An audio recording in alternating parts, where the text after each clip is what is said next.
Assalamualaikum kawan-kawan, welcome back. Dalam episod hari ini kita akan cakap tentang DIY trip ke Kapadokia, Turki.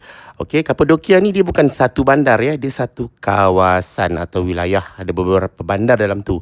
Okey, so abang kali ni fly ke Kapadokia from Istanbul ke lapangan terbang Kayseri, sebab Kayseri ni di bandar yang besar. Ada lagi satu bandar yang ada airport, which is Nevşehir. Tapi Nevşehir ni bandar kecil. So kami prefer bandar besar. Kalau ada emergency, at least ada bantuan dan pertolongan daripada pihak-pihak berkuasa.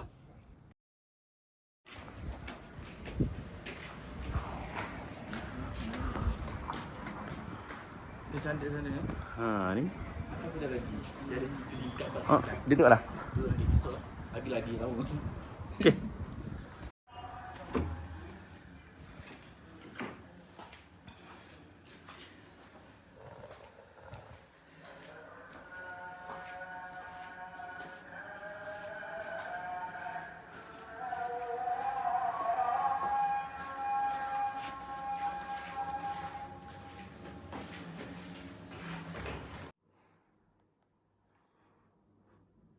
Bilik berselerak tapi just nak tunjuk cave hotel.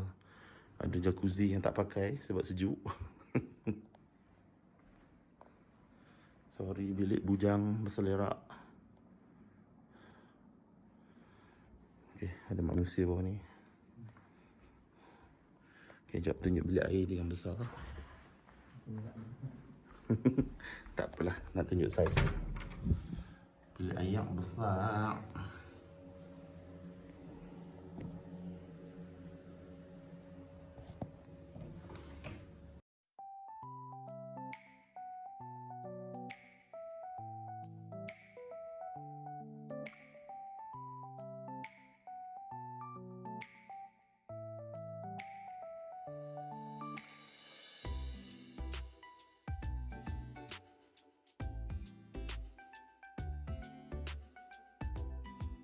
Ni kawan Abang Din, dia posing masa ni dah dekat sunset lah ni di pertengahan pekan Goreme di Kapadokia. Ni pemandangan di tengah-tengah pekan Goreme di Kapadokia. So tak payah pergi jauh pun tak apa, tengah-tengah bandar ni pun cantik, nampak very scenic. So ni dah ada outcrop of rocks macam ni, yang rock tu agak lembut, so orang korek buat bilik ataupun rumah dalam tu. So banyak orang buat rumah di dalam batu-batu ni lah. Ni malam kami keluar nak pergi dinner.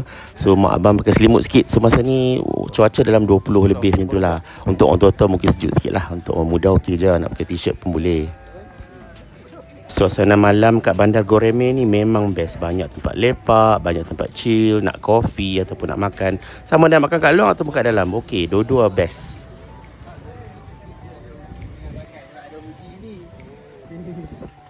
Pada tahun 2018, abang dengan mak ayah abang dah pernah mai bandar Goreme ni dekat Kapadokia ni. So mak ayah teringat masakan kat sini, kat restoran ni. So kami mai lagi sekali lah nak makan. Sebab ni dah hari keberapa dah kami dah spend 2 malam dekat Istanbul. Lepas tu dekat kami dah pergi Antalya. So ni dah destinasi ketiga lah Kapadokia. So dah tak larat makan kebab, order lah pula makanan Cina macam ni. Alhamdulillah restoran sini halal. So lauk dia rasa ada ala-ala Malaysia sikit lah. Yang ni dia jual yang dondurma, aiskrim Turki yang ada game-game main-main tu lah, yang buat lawak tu. Tapi dia ni memang perkena turis. So kami lepas beli ni dekat RM100 kot. Memang overpriced gila. So kalau siapa yang nampak dia ni kat Goreme, kalau tak mau spend banyak duit tu, tak usah lah duk spend. Tak berbaloi langsung.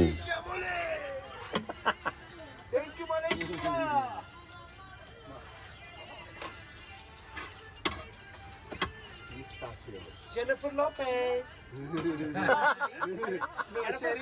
Sherry. Jennifer Lopez. Lopez, come. Lopez. I say please. I say please come. I wanna play you, baby. This one. Are you ready? No. You broke my heart. Masa kami pergi tahun 2022 ni, boleh nampak tu batu bata tu susun tak siap lagi, nampak tak? Sedang bandar ni sedang melalui proses penaik tarafan. So banyak benda tak siap lagi. Diorang tengah tanam kabel internet, diorang tengah buat longkang, diorang tengah betulkan batu bata ni. Sekarang semua dah siap, dah elok dah. Tahun ni kami pergi tu agak berdebu lah. So nak naik bukit sikit, ada kawasan Bukit Bukau, nak kena reverse sikit lah, ada mak punya wheelchair ni. Dia kena assist sikit. Belum sama rata lagi tanah tu. Oh, okay.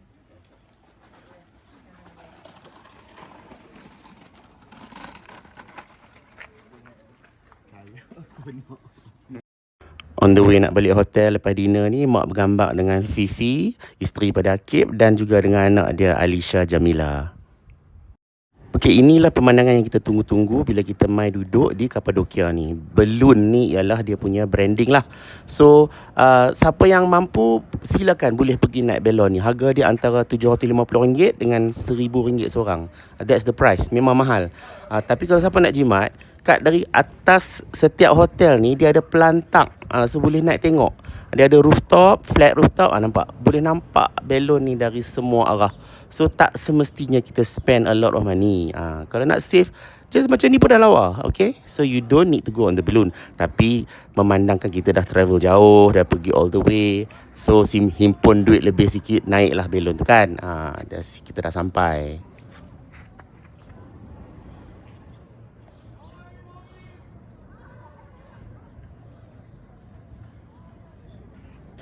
Pada pagi ni kami belum lagi naik balloon kan, sebab kami dah book pada hari lain. So hari ni kami tengok daripada Bumbung Hotel dulu. Tiap-tiap pagi macam ni kalau cuaca baik. Pada sebelah pagi ni, balon-balon ni diorang naik ke udara serentak. Diorang akan berlepas dari kawasan yang lebih kurang sama, dan sebab mengikut arahan Jabatan Kaji Cuaca. So kalau angin kencang, diorang akan cancel sebab balon tu akan hanyut ke tempat lain, berbahaya kepada penumpang. So kalau cuaca tenang, diorang akan naik serentak. Dan sini kawan-kawan boleh tengok, lebih daripada 250 balon akan naik serentak, dan diorang naik selama 1 jam sahaja. Untuk yang harga biasalah, yang 750 hingga RM1,000 tu. 750 tu dalam bakul tu dia ada 6 section. So setiap section tu boleh 5. So 6 kali 5, 30 orang lah. So kalau 750. Tapi kalau mahal sikit, satu bakul tu kadang-kadang 4 atau 3 orang. Jadi selesa sikit lah bila mahal. Tapi ada juga yang private balloon yang kita boleh naik, dia charge sampai 3-4 ribu lah. Ada juga yang tu dia bawa kita saja 2 orang ni tu je. Untuk special lah, nak pergi honeymoon ke apa. Lepas balon-balon ni naik ke udara, mengikut kreativiti company masing-masing, ada yang turun di tengah-tengah, dia rendah di tengah-tengah bandar, lepas tu dia naik balik tinggi, lepas tu dia masuk kat celah-celah lurah gunung, ada yang pergi kat hutan. Tak banyak sini, tapi ada juga kawasan hutan sikit lah. So bergantung pada company, lain-lain lah sikit experience tu. Tak boleh lah kata, oh company hang pergi lurah tu, kenapa aku tak pergi. Tak, tiap-tiap company tu dia ada area-area tersendiri yang dia pergi. Tetapi yang pentingnya masa naik, dia orang naik lebih kurang tempat yang sama. Bila turun pun lebih kurang tempat yang sama. Okey, untuk beli tiket balon ni, ni pengalaman abang sendirilah. Memang tiap-tiap kali abang pergi ke Goreme ni, ada saja tiket available. Tetapi kita datang jauh, so kita tak nak penuh sebab selalu full tau balon ni. So sebaik-baiknya belilah online sebelum sampai ke bandar Goreme ataupun ke Kapadokia ni. Jangan sampai baru nak cari. Tapi kalau siapa yang nak ambil risiko, boleh saja nak beli pun okey.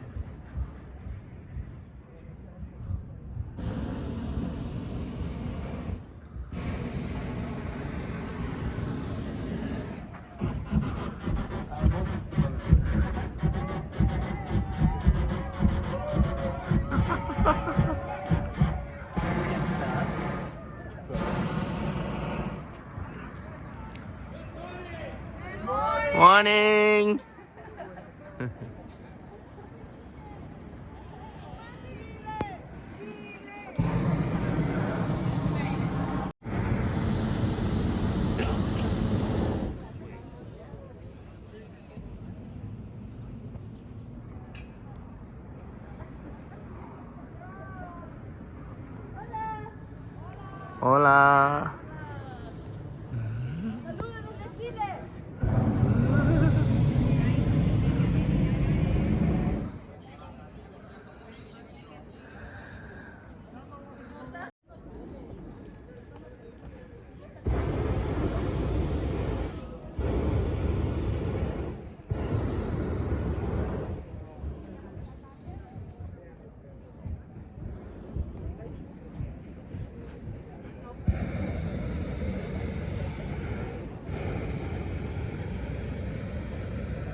keemasan tahun 2022 ni kali kedua abang ke Kapadokia. So walaupun tiap-tiap pagi tengok pemandangan ni daripada hotel, memang tak jemu lah tengok dek mata.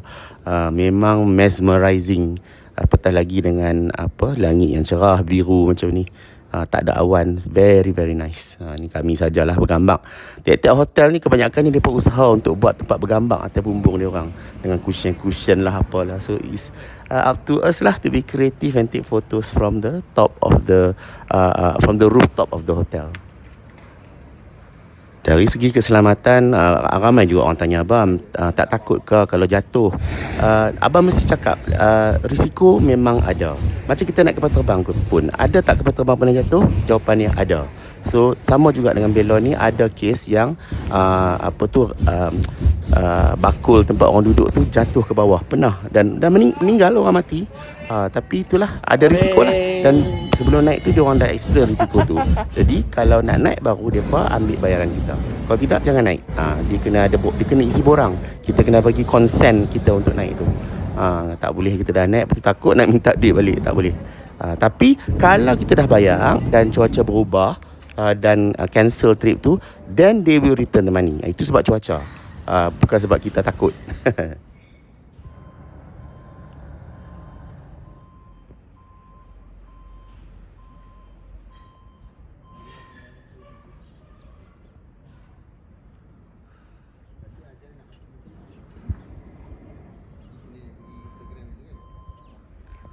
Ni mak abang posing kejap. Masa ni naik untuk breakfast. Sebab tempat breakfast pun atas bumbung ni juga.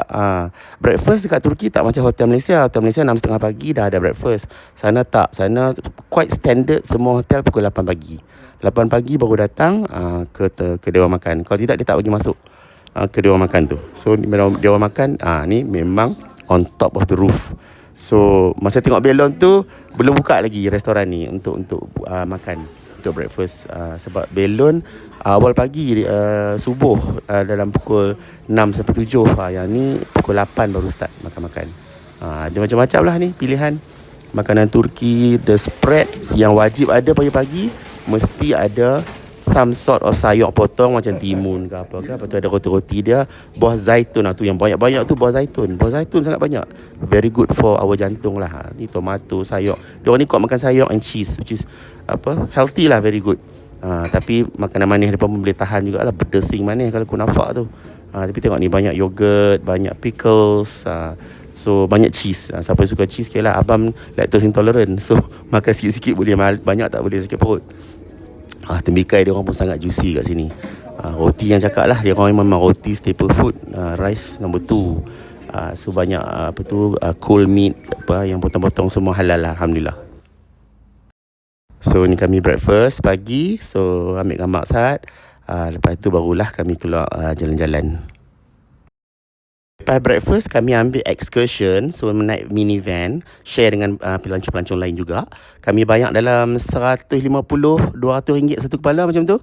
So dia bawa lah ke tempat-tempat interesting dekat area Kapadokia ni. Banyak area ni banyak luar-luar kering lah yang cantik permukaan muka bumi dia. You know, we should protect this beautiful area for next generations. Otherwise, we cannot see anything like this in the future. We should protect it. But the history of Cappadocia dates back much earlier times. I mean, the nature. Can you take a guess how old this region is?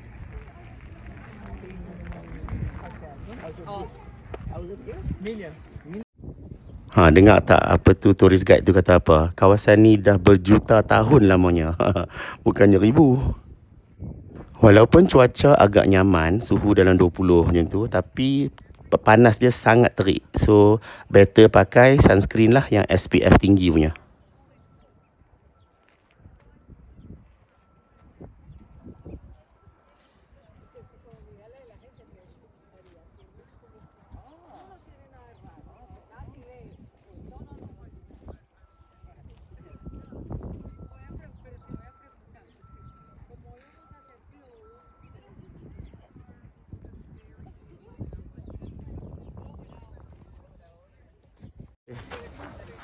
Hello SKTU.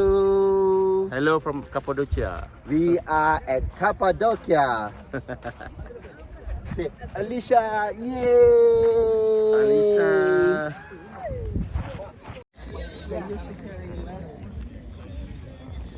People used to still live here in the cave. They are just for the pigeons because the owners of pigeons get in the holes and then they get the fertilizer or they feed the pigeons. And this is the end of the pigeon mill.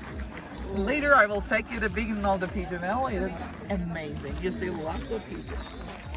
Tiba-tiba kat kedai runcit Kapadokia ni ada jual pula Indomie. Indomie sangat agresif dia punya marketing kat sana. Very, very good. Sini kami melawat kawasan Open Air Museum. Kawasan ni sebenarnya kawasan pertempatan padri-padri dan rahib-rahib Kristian pada zaman sebelum kedatangan Islam dululah. So masa tu dia orang ni hidup berkomuniti jadi rahib kat sini. Dia orang korek gua ni. Dalam tu dia orang lukis-lukis gambar Nabi Isa semua. Dia orang beribadat dalam tu. Duduk sebagai rahib kat sinilah. Jauh daripada manusia dan hiruk pikuk kota. Tapi setelah kedatangan Islam, lama-lama semakin kurang sebab ramai orang dah masuk Islam. Jadi eventually tinggal sikit. Sekarang ni masih ada Kristian di Turki. Tapi tak sebanyak zaman dululah. Zaman ni was under Byzantine Empire. Masa tu Kristian Orthodox.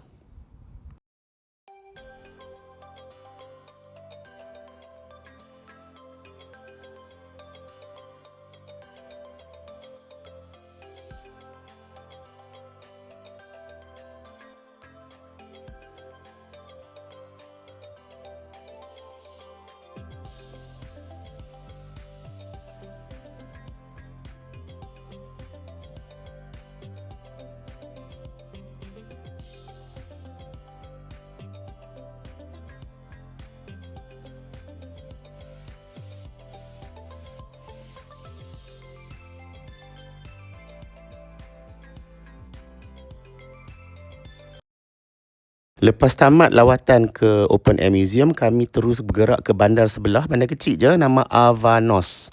A-V-A-N-O-S. Bandar ni dah lebih berapa? 2,000 ke 3,000 tahun. So dari dia dulu tempat buat tembikar sampai ke hari ini. So design-design yang ancient, yang antik masih digunakan sampai hari ini. So di sini tempat buat tembikar. Yang ni nama dia Aldag, A-L-D-A-G. Tapi ada banyak lagi company-company lain kat sini. Cuma yang ni unik di dalam gua. Ni nampak ni bentuk tembikar berlubang kat tengah ni. Ini dah at least 2,000 years old punya design. Sebab daripada zaman Hittite Empire dulu. So dulu dia orang guna, masa zaman ancient dulu guna untuk letak wine. Tapi bila Islam take over, dia orang letakkan air zam-zam dalam ni ya. Sebab dia bekas khas untuk air ataupun minuman yang istimewa lah. Kita tengok sini dia buat secara halus, buat dengan tangan, freehand macam tu je. Tapi mengambil masa bertahun-tahun untuk belajar. Dan of course pasu tu sangatlah mahal. Tapi jangan risau kalau nak beli macam tu. Dekat bandar sana ada aja yang kopi punya, yang biasa, yang murah.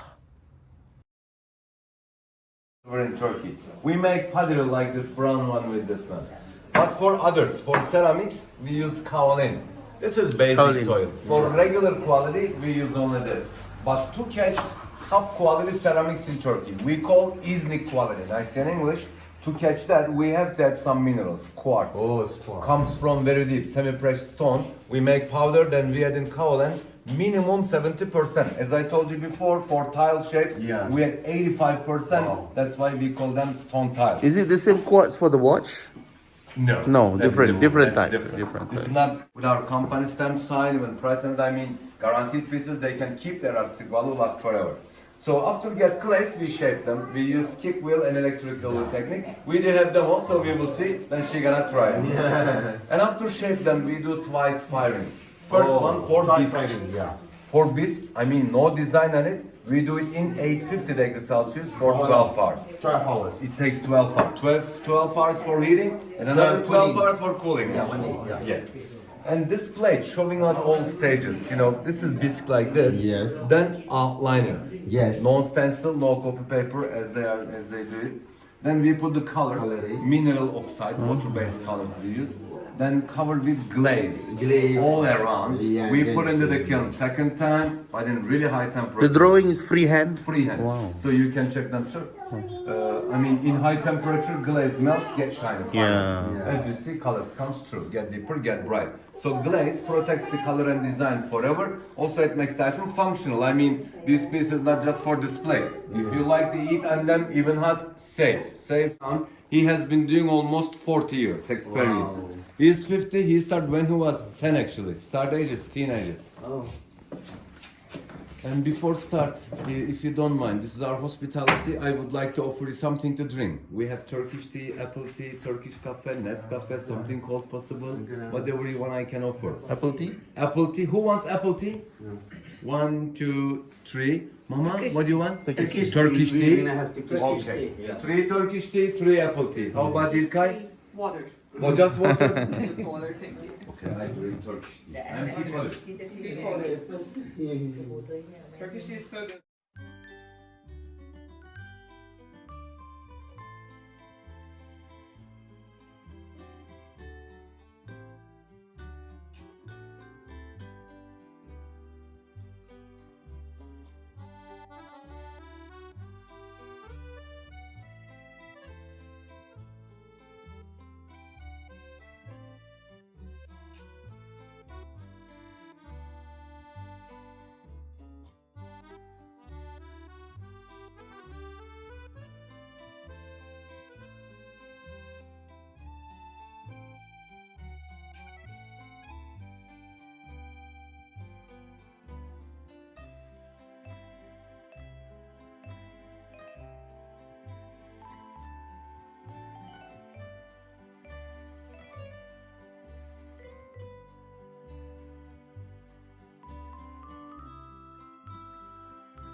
Bekas, bekas kemian by Akil. I'm the master of the.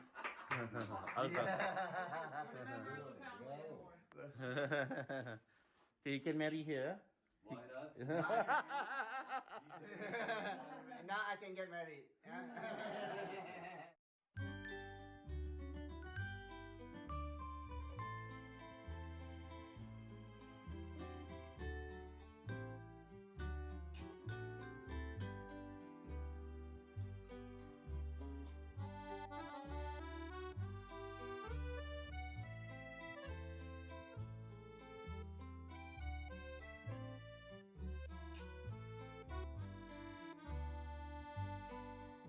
We do have the items that are regular, which means they're handmade, functional, but they don't have quartz, not real Iznik quality. You remember I told you about Iznik quality quartz? Yes. Made? Those are not. For daily use, for gifts, very reasonable things. And only in this room, the items glowing in the dark. Do you mind if we turn off the lights? Yes. Sağdakini kapat sadece. Don't mind. No, this is not phosphor. This is moonstone, which makes them glow. Our creation. Last 3 years we start to do that. We do have pattern. First they absorb the energy, then it fades away for a long time. For 5 hours they can glow like this.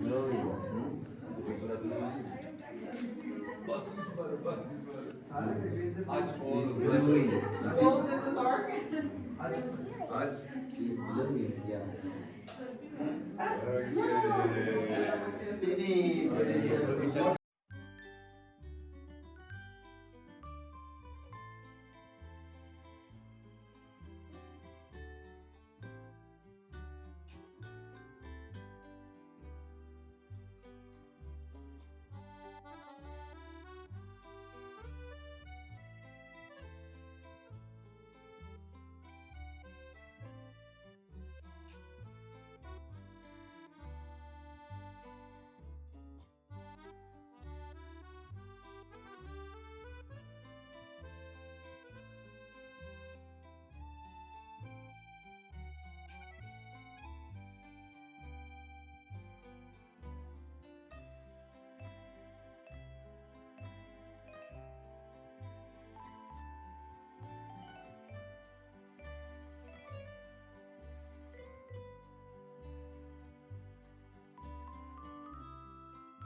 Awarded masterpieces we have. This one. The UNESCO Over Award there, yes. masterpieces. And this middle section, these are, Turkish government artists. Oh. Not from family, but they are very well known actually. And then the right side, let's start from here. Gold pieces, real gold they have. 22 karat gold they have.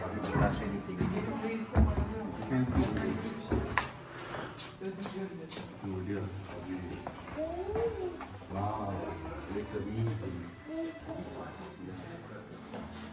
These are all gold marks. You know, our president, Mr. Erdogan, if he wants a special gift for someone from other countries, we send them. Oh, They I see. always ship from here. Yes.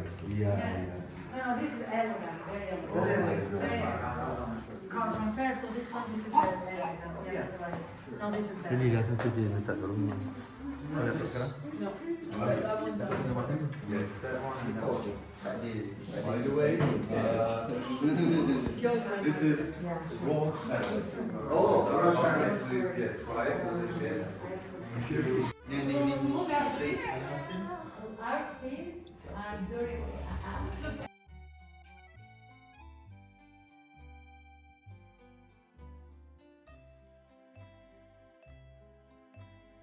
The underground cities, the rest of the underground cities are really underground and we don't know anything about it. We know just that. And when we get in the of course, this is not the original entrance and exit of the underground city Purple Wayne House. They had more exits and entrances. They needed. And but the people who had to live in underground city didn't know how long the wars or battles will last. Maybe 2 months, maybe 3 weeks. That's why they had to take measures and they couldn't leave animals outside. They took it down. So that's why the first floor of the underground cities are the stables, as you see. 7, 8, 9, 10. Okay.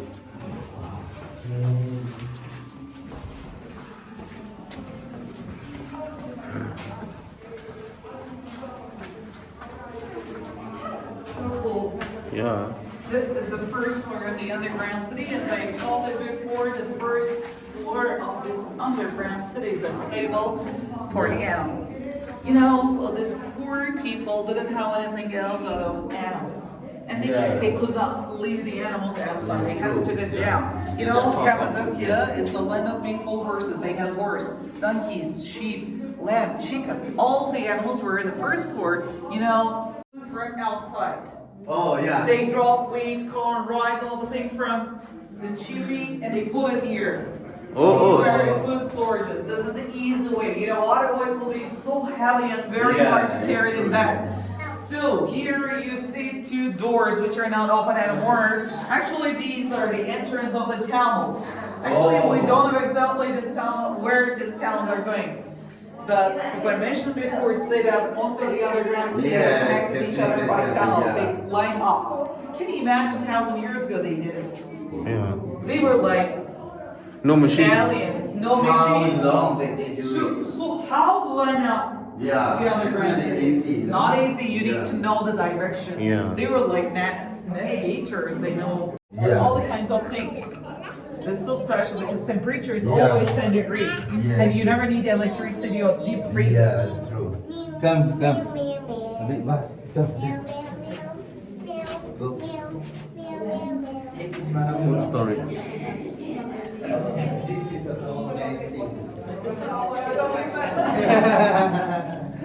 They do it at night. Nightfall.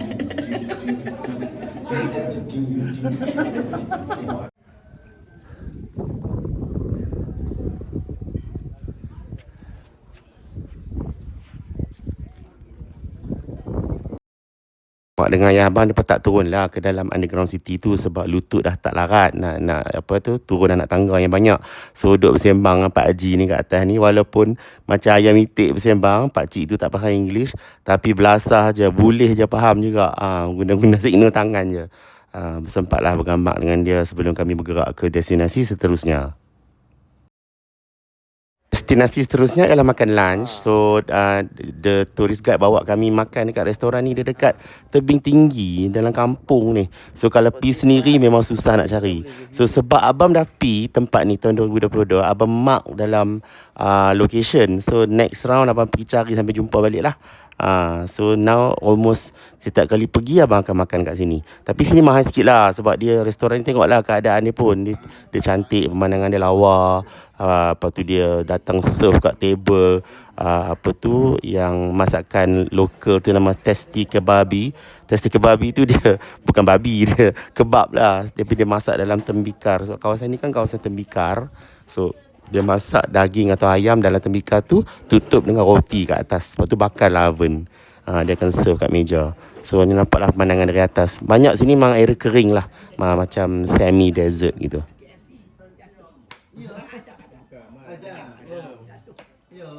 Ni meloncong tu. Oh. Dia ada yang tengok tu, dia tak boleh.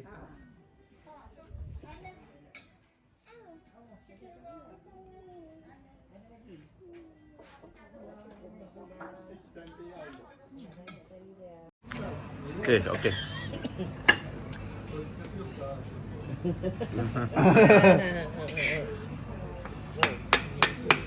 Oh, hak jenis katok Amal buat kata ni. Dulu ni pertama. Amal katak sekali kelai tu. Wow.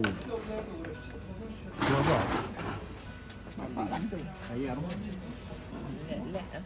Lem kambing. Ayam kambing. Buat macam tu juga. Dah.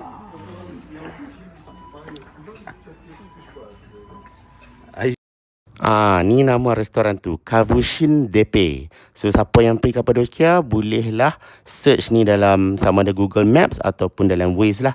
InsyaAllah jumpa.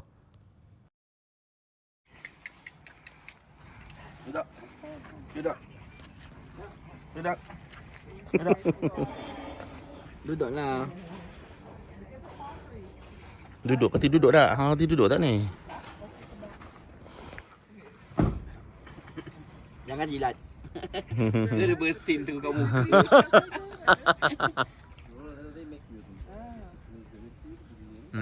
Pandai pun boleh pun duduk. Kau hantar kata duduk. Okay, next stop is Pigeon Valley ataupun lembah burung merpati. Sebab kat sini kawasan ni dia tak berapa subur, jadi dia orang perlukan baja. So dia orang ternak burung merpati ni beribu ataupun ratus ribu ekor di dalam lereng-lereng bukit ni. Dia orang tebuk-tebuk tu macam manusia tebuk buat rumah, dia orang tebuk juga buat rumah burung merpati. Lepas tu dia orang akan regularly kutip atau harvest taik burung merpati tu daripada sarang-sarang burung merpati ni lah untuk digunakan di ladang-ladang.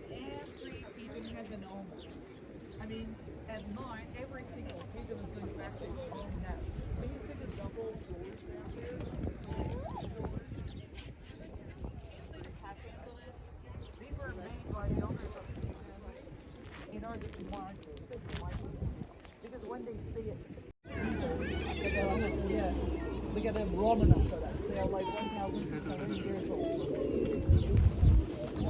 You know, He's trying to eat the pigeon. Oh my God. Catch the white, sir. Catch the white one.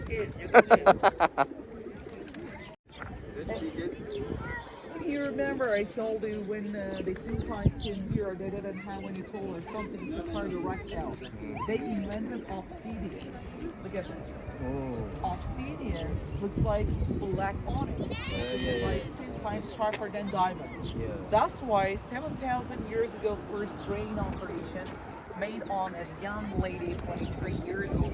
7,000 years. photo Right. in this magazine. All right, and still excavated in archaeological museum in the other city of Cappadocia, Aksaray, and they got cut it with the obsidian. 7,000 years ago, lady. And after operation. Oleh kerana ni kawasan pertanian, banyak anjing baka besar ni. Nama baka ni Anatolia. Okay, Anatolian. So dia diternak khas baka ni untuk lawan serigala. Okay, memelihara kambing bibiri daripada serigala.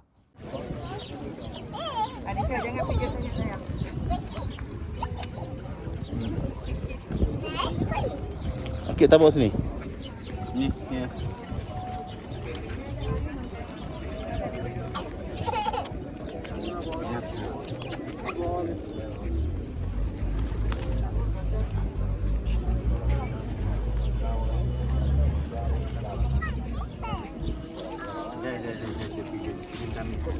Kat depan Pigeon Valley tu ada kedai batu permata ni. Dia jual batu permata yang popular di Turki, iaitu Zoltanite ataupun Sultanite.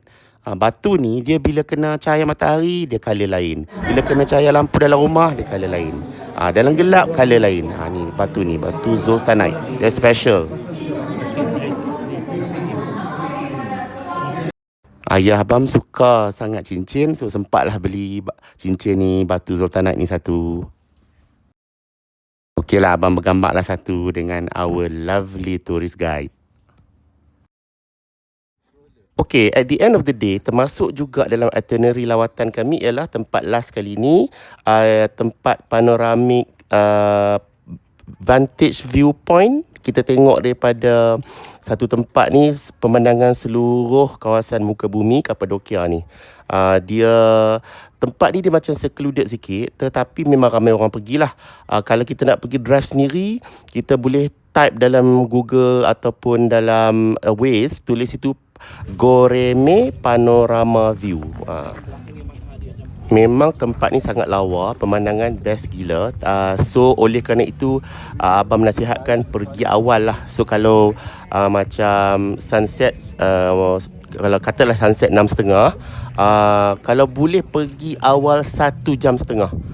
So maknanya pukul 5 dah ada kat sini lah. Boleh je nak pergi sejam sebelum pun, tapi kena queue sikit lah nanti nak parking. Sebab parking sangat susah kat sini. Sekarang ni kerajaan dia dah bina better sikit kat sini. Cumanya kalau kita pergi drive sendiri tu, ialah nak cari parking lagi. So better pergi awal lah. So jangan lewat sangat. Kalau pergi dengan tour group mungkin senang sebab dia drop je kita kat situ. So as we can see here, as the sun sets, cahaya yang kena kepada bentuk muka bumi dia akan berubah-ubah. So setiap 10 minit kita ambil gambar, memang colour lain-lain lah. Memang lawa lah, memang tak puas lah nak ambil gambar. Sebab tu abang ambil berulang-ulang kali ni video ni. Setiap 10 minit dia berubah, setiap 10 minit berubah. So memang best. So pergi awal lah tempat ni so that you can enjoy the scene.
Sekali-sekali. Sebab angin main dari sana. So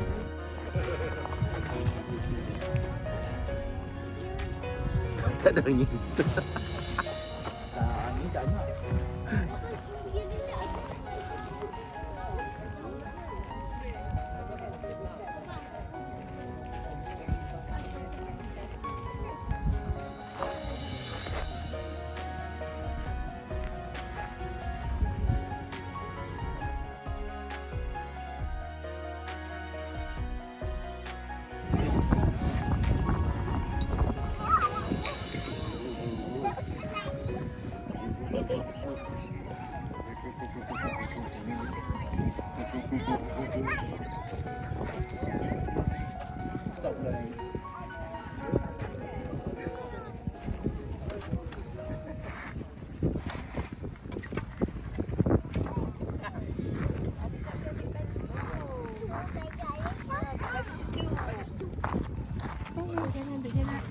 Tak menjilat, tak menjilat.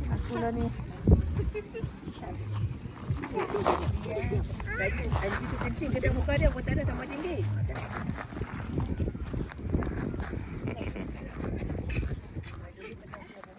Balik daripada sunset tu, malam tu kami makan dinner dekat Chinese restaurant lagi sekali.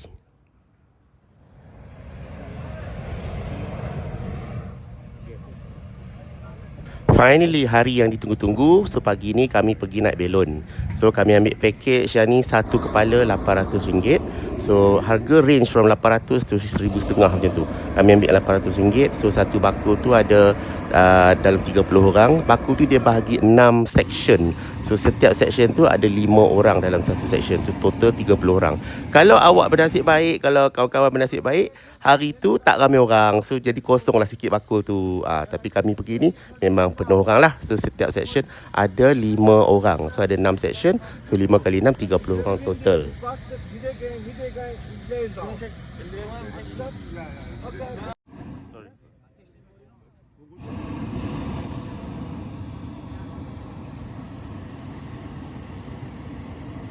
Ada orang tanya, Abang, aktiviti ni sesuai tak untuk orang tua-tua? Well, here depan mata, tuan-tuan perempuan boleh tengok sendiri. Mak abang masa ni umur dia 76 tahun dan ayah masa ni umur dia 78 tahun. Jadi dua-dua orang boleh masuk dalam bakul ni dan ikut pergi trip ni. Of course, tapi kena ada pertolongan lah. Dia orang tolong nak masuk dalam bakul dan keluar bakul, jangan risau. So, adakah sesuai untuk orang tua? InsyaAllah sesuai. Cuma nak tak nak saja.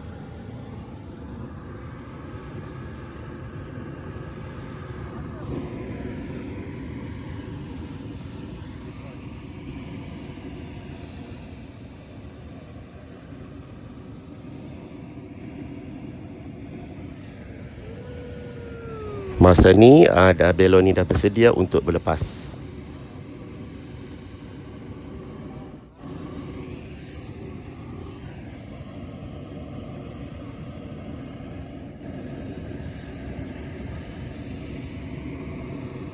Banyak bok.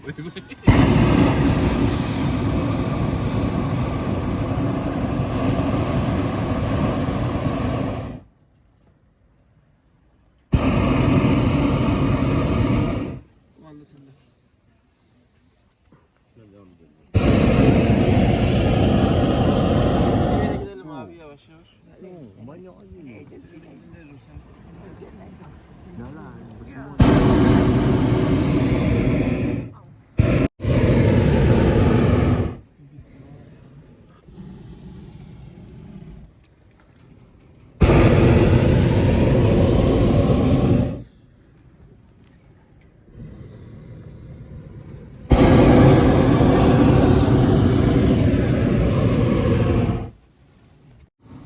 boleh nampak tu, setiap belon ni bila kita naik, dia ada kamera 360. Nampak tak tu? Dia letak sebelah kanan tu. So, dia akan record kita punya aktiviti. So, tapi terpulang kepada kita nak beli atau tak. Lepas landing nanti, dia akan tanya, nak beli tak video ni?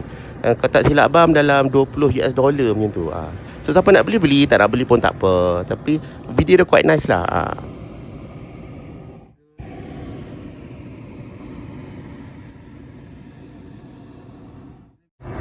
Kapten ni semua berpengalaman yang bawa belon ni.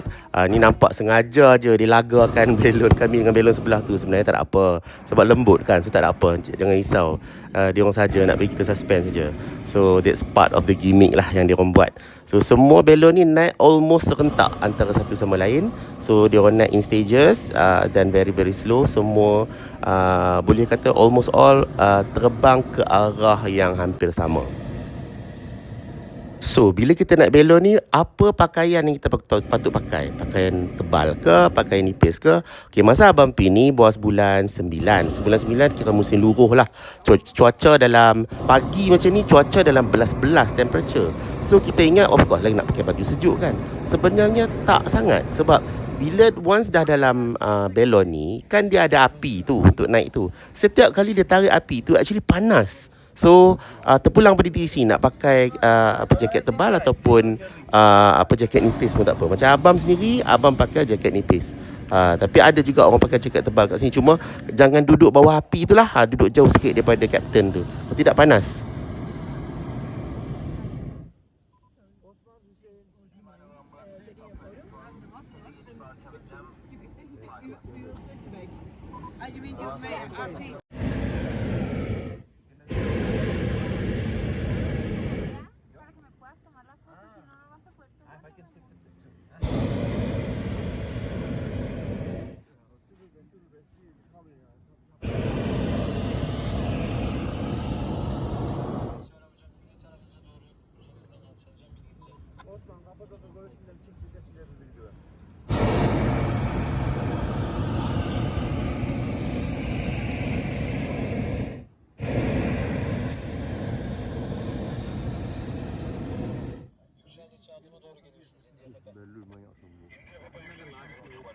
You can see this way red valley this way. This way rose valley. This way Göreme.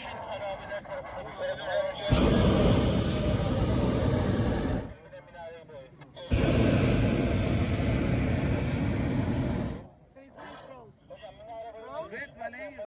Okey, kapten yang bawa kita naik belon ni tak kisah company apa pun, dia akan pastikan kita ada bahagian yang kita terbang rendah dan ada bahagian yang kita terbang tengah-tengah dan ada bahagian yang kita terbang di ketinggian yang sangat tinggi. So dia nak bagi kita rasa ke semua altitude.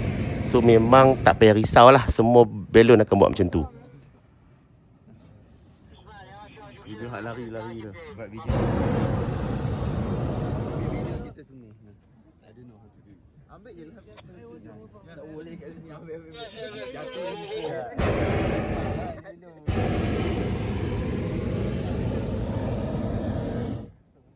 Dia ambil sekali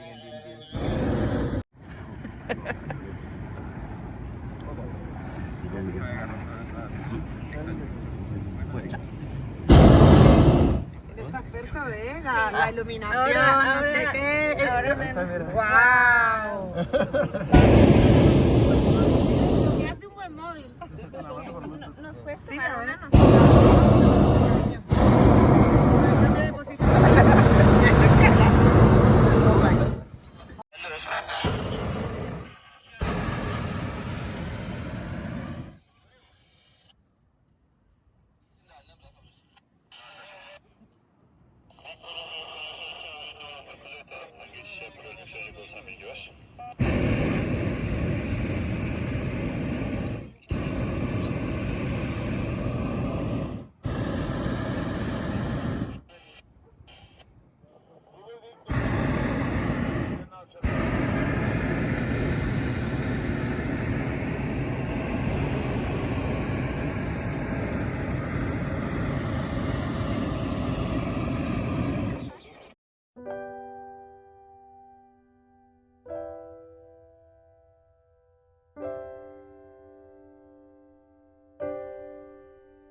Masa ni matahari dah mula naik dah, dan kalau kita boleh tengok kan, actually bila matahari naik dia dah mula silau, dan ambil gambar pun dah tak berapa best.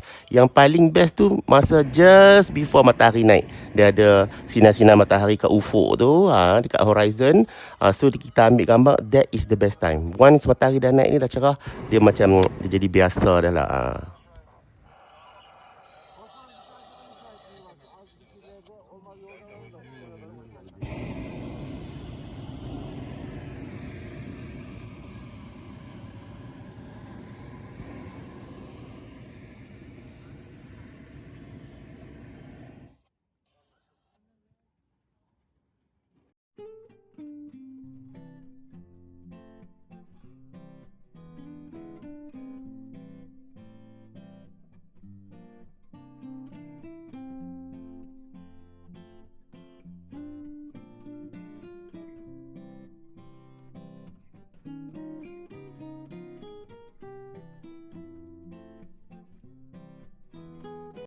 Perjalanan dalam belon ni sebenarnya 1 jam sahaja. So bila matahari dah naik, itu juga penanda bahawa journey kita dah nak habis. So belon ni pun akan mula descend, turun untuk mendarat. Semua belon ni akan mendarat di area yang lebih kurang sama.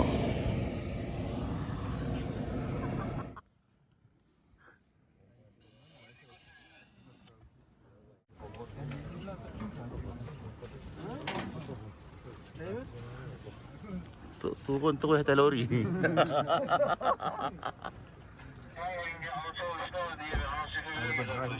Ladang anggur, ladang anggur. Belon atas darat ni.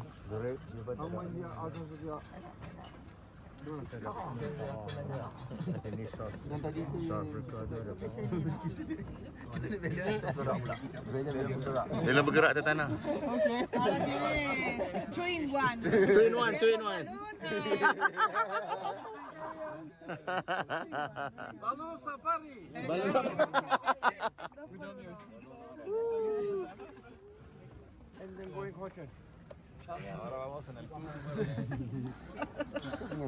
Hussein, best driver, best pilot.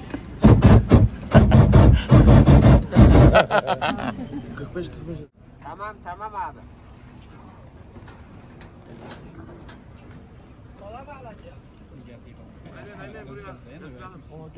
Apa dia? Tik kuda ke?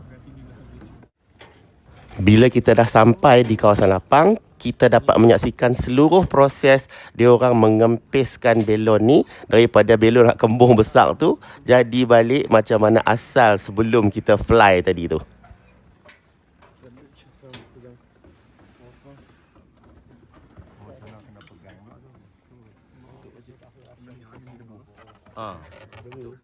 Macam company yang kami ambil ni, dia punya SOP ialah belon tu dah kempis jatuh ke bawah ke atas tanah, baru dia mula menurunkan penumpang daripada bakul ni.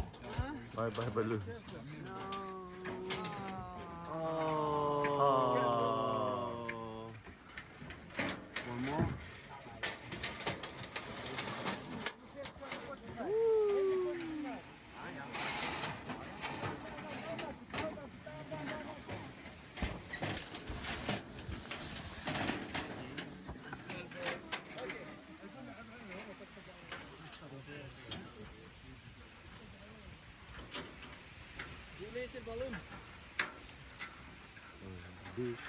There's a technique to Ha. pull it right.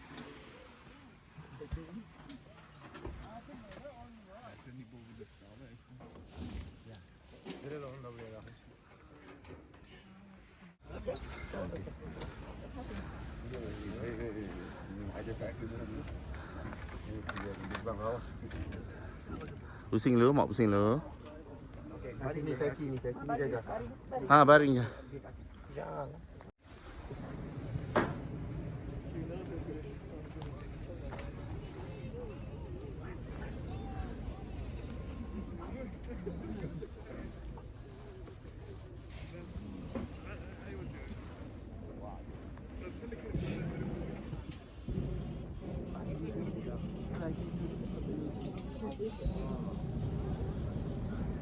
Kawan dia mana ni? Kawan dia mana? Baik.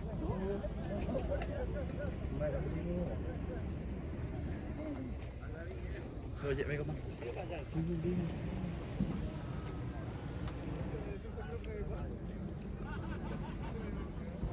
Full time flight recording.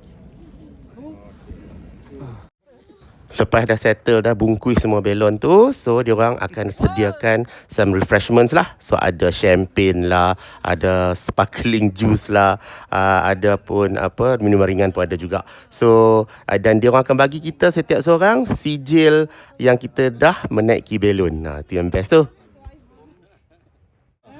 Hey, tebong.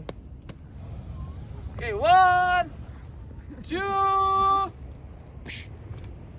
3.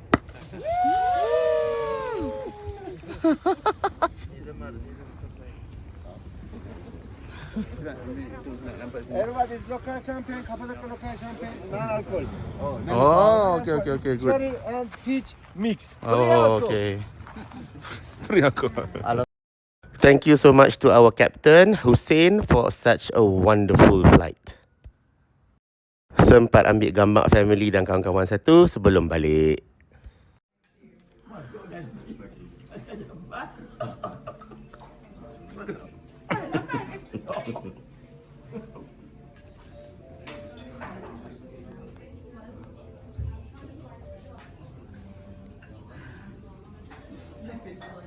Dia kena improvise tau.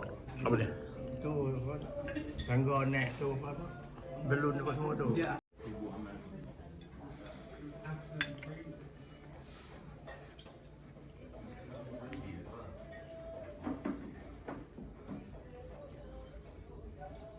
So depending on your budget, so setiap hotel tu dia punya spread breakfast tu bergantung pada budget tu lah. Macam hotel kami duduk ni satu malam masa ni tak silap RM300 lebih. So ni spread breakfast dia lah. So not coffee tea semua ni normal lah. So cuma dia ada banyak sayur, banyak buah, roti standard ada. Cuma setengah hotel kalau terlalu budget dia tak akan sediakan hot breakfast. Dia akan bagi telur rebus je. Sini dia ada hot breakfast, boleh order telur mata, boleh order scrambled eggs. Ni macam-macam apa olive lah. Tapi one thing good about Turki ni, dia punya breakfast mesti ada sayur, macam-macam, timun lah, tomato lah, macam-macam. So it's up to your budget lah, which hotel you prefer. Okay then.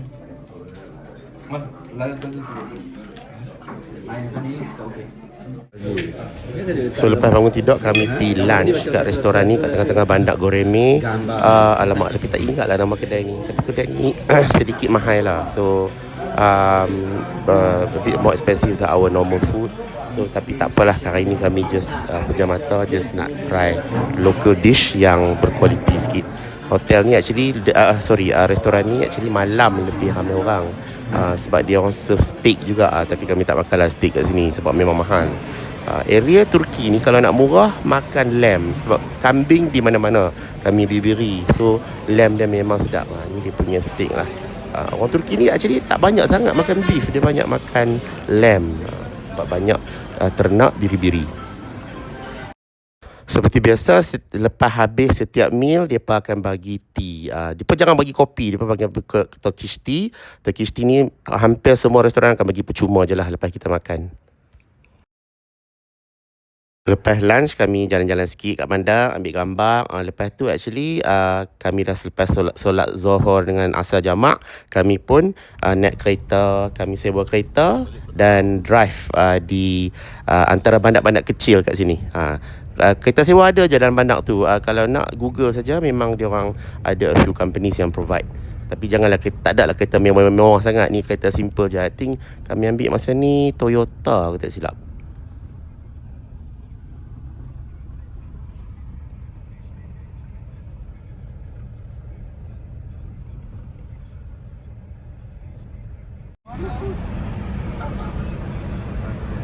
Betul lah Avanos. Betul lah dia kata tadi. Ada Starbucks kat Avanos. Dia minum kat situ.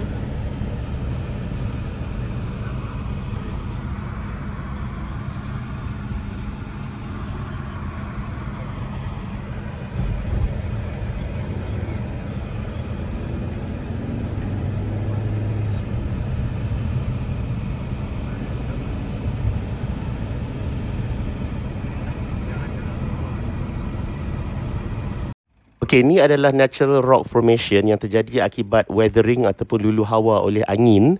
So, ada some people panggil ni penis rock ataupun batu zakar. Ada yang juga panggil mushroom rock, depending on the shape yang terjadi pada akhir lulu hawa tu.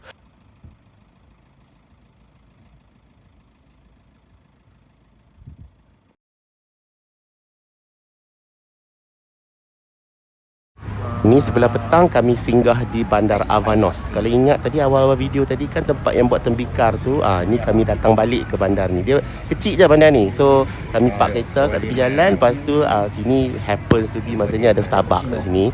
So kita orang minum kat sini, lepas tu ada sungai tepi tu. So it's quite a scenic walk by the river. Mak dengan ayah dia orang malas lah nak berjalan. Dia orang duduk kat kafe ni saja. Kami turun tepi sungai tu, lepas tu berjalan-jalan lepak-lepak saat ambil gambar. Walaupun cuaca dalam 20 darjah tu, tapi sinar matahari agak terik. Sebab tu mak ayah dia prefer duduk dekat dalam bawah teduh ni. Kami pergi berjalan di tepi sungai, ambil gambar sikit. So kat sungai ni pun banyak itik tau. So kalau nak bawa, kalau ada roti lama ke bawa, boleh bagi makan roti lah. Budak-budak mesti fun lah tengok tempat ni.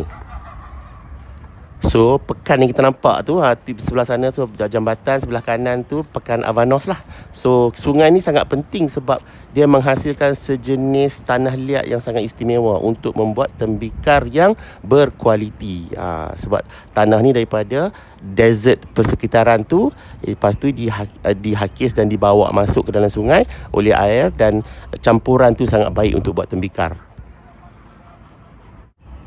Kami seronok lah pula duk tengok itik besar-besar ni. Itik ni bila dia tengok kita mai tepi tebing tu, dia ingat kita bawa roti. So dia akan mai lah sebab banyak orang bagi makan roti. Tapi unfortunately kami tak plan nak datang ke sini. So tak bawa lah roti ke apa. So tangan kosong saja.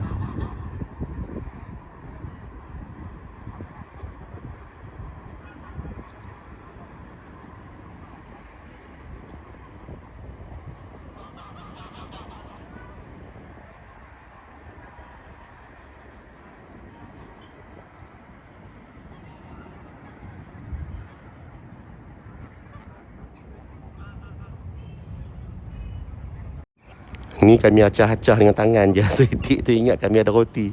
Tu dah mai berkerumun banyak ni.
Masa ni dalam pukul 5.30 petang macam tu, kami dah hantar mak ayah balik ke hotel. Dia orang nak rest. So kami pi satu tempat ni di tengah-tengah bandar Goreme. Dia ada macam outcrop of batu, macam bukit tinggi. Kita boleh naik ke bukit tu dan tengok pemandangan sunset masa matahari tengah turun. Tak payah pergi jauh, tengah-tengah bandar saja. So nak jalan kaki boleh. Ni kami since kami ada kereta, kami drive. Tapi kereta tak boleh naik all the way. So kena park, lepas tu kita kena jalan sikit dalam 5 minit, 10 minit macam tu lah. Not that bad lah, squat. Cuma dakian tu sedikit steep lah. Mungkin orang tua-tua tak sesuai kot kat sini. Faham tak? Kereta ni kereta manual. Oi, bagi. Bukan kereta auto, kena faham kereta ni kereta manual. Uzbek. Dan driver ni driver yang tak cekap. Semua ada kereta tu, jangan salah ambil ke kanan. Ha? Tepe Hill tu. Allah mak kadun. Kadun. Ha. Dua bunga tu kepala ni. Studio tu atas ni cakap awak. Cantik. Ada benda fikir. Helen. Mana ni? Kiri ke kanan ke atas? Terus mana Helen ni? Kiri. Yang ni kiri. Ha. Give a good direction please. Okey dah ni kita parking sini kau sini. Ya Allah. Kiri. Atas tu confirm ah. Saya tin. Saya parking kat sini.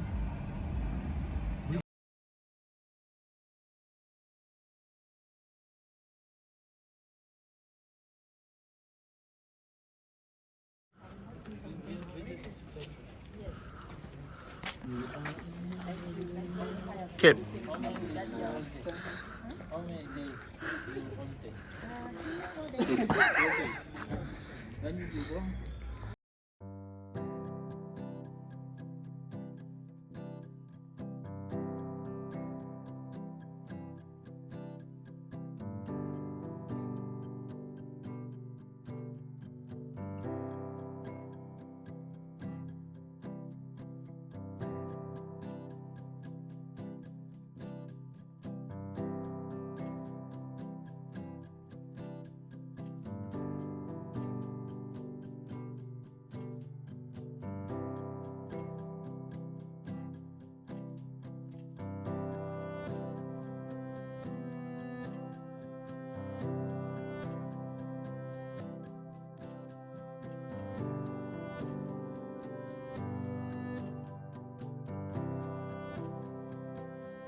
Masuk dalam kan ada luar teres.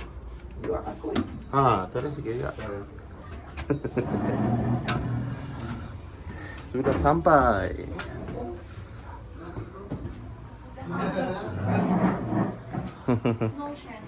Mana Chinese?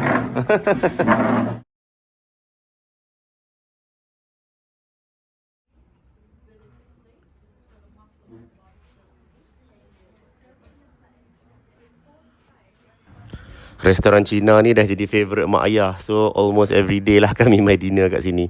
Sebab lauk dia more kepada taste bud Malaysia lah. So familiar with the taste. Masa tahun 2022 ni, kalau tak silap ada 2 atau 3 saja restoran Cina. Sekarang dah ada restoran Cina ada 3, lepas tu restoran Malaysia ada 1. So dah macam-macam dah. So tak payah risau lah pasal makanan.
Usaha Tangga Kejayaan.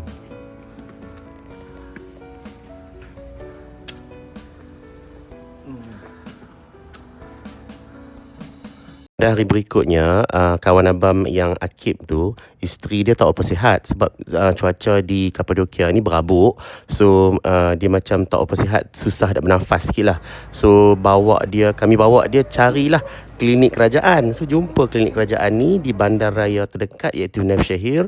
So, jumpa doktor ni rawat apa semua. Dalam klinik ni, doktor ni seorang je yang boleh cakap English. Yang lain tu macam tak reti. So, lepas rawat, kami quite surprised lah. Tak ada charge langsung. It was free of charge. Doktor tu bagi ubat dan bagi treatment sekali lah.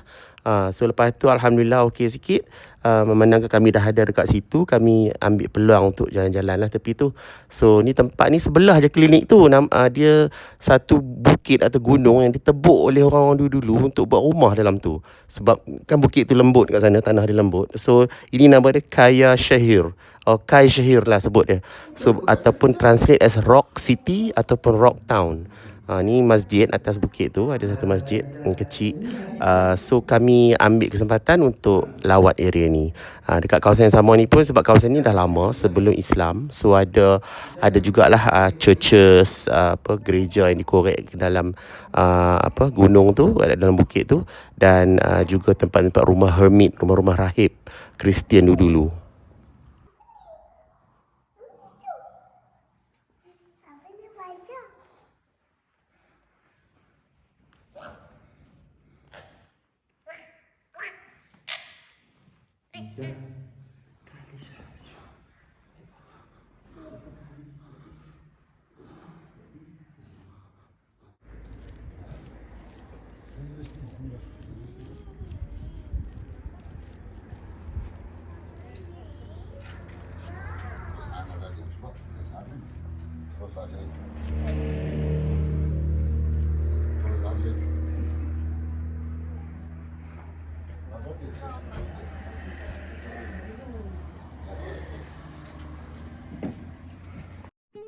Alhamdulillah kami sempat solat jamak Zuhur dengan Asar kat sini. So lepas habis solat tu kami ambil peluang pusing-pusing lah kat area sini sebelum kami balik ke Goreme.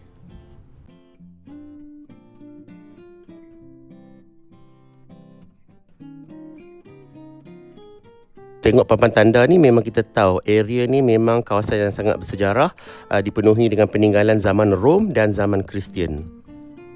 Masjid besar ni kami tengok dari jauh saja. So kami tak pasti masjid apa. Mungkin Masjid of the City of Nafshahir lah kot. So, nampak macam baru siap masjid ni.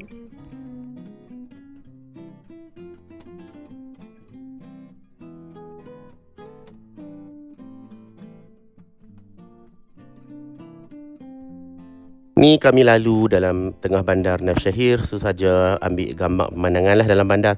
Bandar Nafshahir ni walaupun asalnya bandar kuno, tapi sekarang ni bandar moden lah. Dipenuhi dengan apartmen dan flat apa semua.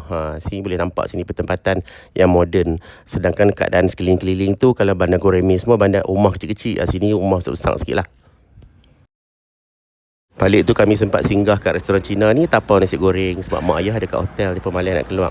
So kami pun tapau lah makan kat hotel lah sebab hari ni tak ada aktiviti apa pun, chill-chill saja. Kalau tengok pemandangan ni pun tengah-tengah bandar Goreme ni, tengah hari tak ramai orang berjalan pun sebab panas. So orang suka jalan malam-malam, petang-petang. Siang-siang tengah hari ni tak ramai sangat orang lah. Dari pagi sampai tengah hari kebanyakan turis dia orang pergi on excursion sebab tu bandar ni kurang orang lah. Nanti bila petang dia orang dah balik baru nampak crowd tu. Keesokan harinya hari Jumaat, so kami ambil kesempatan untuk solat Jumaat di Masjid Jami' Bandar Goreme ni, tengah-tengah bandar dia. Dia tak adalah besar sangat masjid ni, sederhana je besar. Boleh lah kot dalam 2,000 orang macam tu. So ni kawasan luar dia lah, kami duk tunggu nak masuk ke dalam. Sekejap lagi boleh tengok ke dalam Ni kat luar ni ada banyak buku-buku dakwah untuk non-Muslim. Dia banyak bahasa dia, bahasa Rusia, bahasa English, Spanish, semua bahasa. Very good lah badan dakwah kat Turki ni. Dan atas ni siap pesan lah pada orang Islam, tolonglah jangan ambil yang ni untuk orang-orang bukan Islam tu.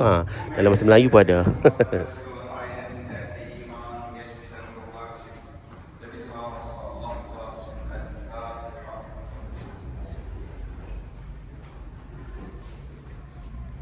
Okay, gambar rajah ni ada di setiap hampir semua pintu masuk masjid di Turki.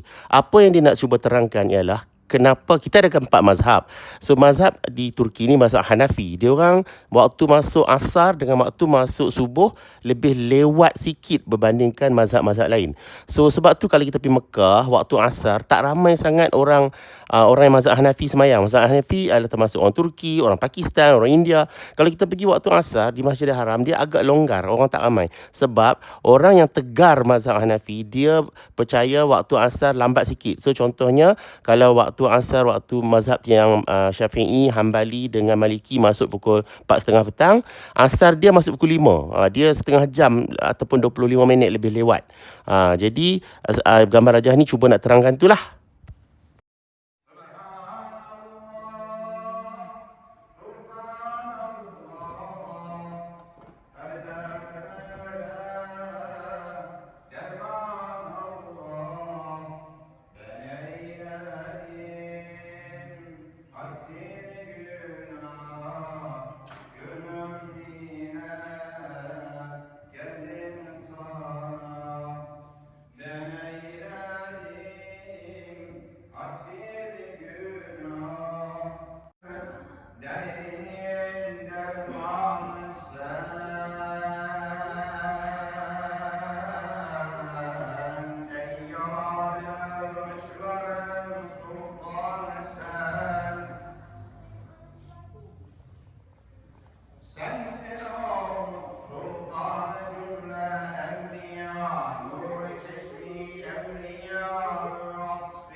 Ya.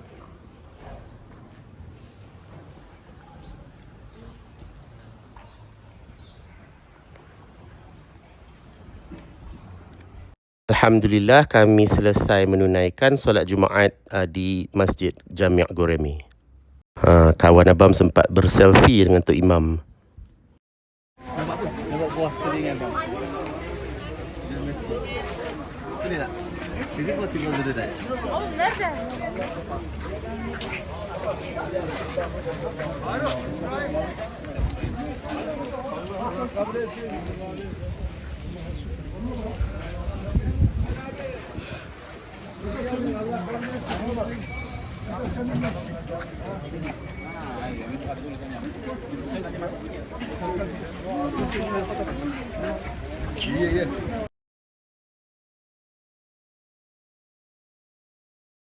Lepas solat Jumaat kami pergi lunch seperti biasa kat kedai Cina tu lagi. So ni kira daily exercise untuk mak dan ayah lah, naik tangga. Actually bagus exercise ni untuk mereka sebab mereka lepas mereka balik dari Turki, badan dah tak ada sakit-sakit dah sebab exercise setiap hari.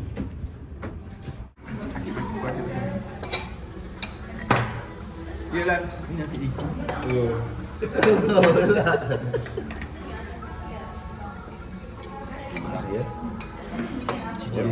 What is it? Tahu.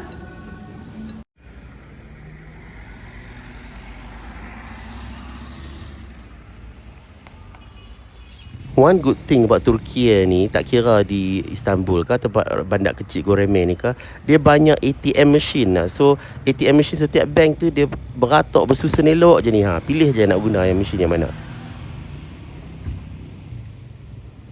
Memandangkan keesokan hari tu kami dah nak balik ke Istanbul. So hari ni kami serah balik lah kereta sewa. So, kami sewa 2 malam je kalau tak silap untuk jalan-jalan. Mamat Turki ni antara usahawan muda dekat Goreme ni yang buka kedai handicraft dan dia terror cakap English. Oleh kerana itu dia memang mesra melayan pelanggan. Dia layan kami hampir tiap-tiap hari kami pergi kedai dia. Dia sembang. Tak beli barang pun tak apa. Dia sembang, dia pandai. Tapi of course in the end kami belilah juga. Best barang dalam kedai dia. Collection sangat bagus. Ni our final night dekat Goreme sebelum kami fly balik ke Istanbul keesokan harinya. So malam ni kami ni actually nak berjalan pergi dinner, tapi dah sebelum ni dah tunjuk recording dinner dah banyak kali dah. So abang tak ada lah, kali ni tak tunjuk dah dinner, tapi tunjuk kedai-kedai dekat Bandar Goreme ni waktu malam. Sini boleh nampak lah ada restoran Alfresco yang outdoor. Lepas tu ada banyak tourist agent. Kita boleh masuk walk in saja untuk booking any tour yang kita nak. Termasuklah nak naik belon. Lepas tu of course kedai-kedai handicraft, keychain, bahan tembikar dan lampu Turki. Actually quite cheap kat sini lah. Boleh negotiate. Kapet pun ada jual tapi kapet mahal sikit lah. So and one good thing about dia orang ni, kalau jual benda-benda besar macam kapet, dia memang akan ship untuk kita. Kita tak payah heret benda tu bawa balik. Dia akan hantar dengan kapal. So ni banyaklah kedai-kedai kat sini kalau siapa suka shopping.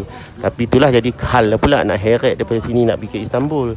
So tapi compare to Istanbul, a lot of the stuff here are much cheaper. Sebab Istanbul lagi tempat turis, lagilah tinggi harga dia.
Okay, ni our last day. So pagi ni kami dah check out awal-awal sebab flight daripada lapangan terbang Kayseri untuk ke Istanbul dalam pukul 12 tengah hari ke 1 tengah hari macam tu lah. Tapi kami di Bandar Goreme. So nak pergi Goreme ke Kayseri tu sejam. So kami tak nak ambil risiko, kami keluar awal. So dalam pukul 9 tu kami dah check out. So dah panggil van. So kita akan travel dalam 1 jam lah untuk ke Bandar Kayseri untuk nak pergi ke airport. Lepas tu flight daripada Kayseri ke Istanbul dalam 1 jam 15 minit. Ni saja abang ambil video depan hotel Zara Cave Hotel ni. So walaupun hotel ni dia secluded masuk ke dalam, tapi dia pandai iklan. So papan tanda clear dan dia iklan sangat bagus dekat booking.com. So and gambar hotel dia pun banyak dalam booking.com tu. Ni kita kena naik lorong ni sebab hotel ni dekat atas sana. Ni kira naik macam cerun sikit lah. Kereta tak masuk kat sini, kereta berhenti kat bawah. Lepas tu kena tarik beg naik atas. Tapi of course mereka tolong, mereka tak biar kita lah. Very very good Turki ni dia punya service.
Alhamdulillah kami duduk dalam lounge ni dalam sejam lebih sikit je macam tu. Tak ada lama sangat. Sebab kapal terbang pun quite efficient kat sini. So ni ambil gambar kat luar. So boleh tengok lah pemandangan dia memang macam desert lah kat luar tu. So kapal terbang dah sampai. So kami pun boarding. One good thing about Turkish Airlines ni untuk orang-orang yang OKU macam ni, tengok dia sediakan perkhidmatan untuk lift untuk orang naik ke masuk ke dalam pesawat. Kat Malaysia pun ada, tapi abang jarang nampak lah. Sebab kita selalu naik terus daripada daripada terminal kan, masuk terus dalam kapal terbang. Ini sebab kena pergi ke tarmac kat luar. So dia ada lift macam ni. Very good lah.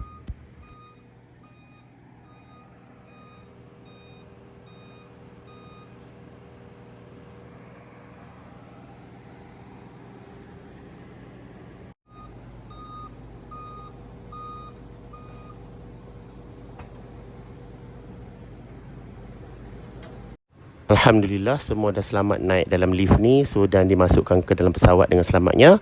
Dan kami pun berlepas ke Istanbul selama 1 jam 15 minit penerbangan. Dan tamatlah dulu episod untuk Kapadokia. InsyaAllah kita berjumpa di video yang kemudian.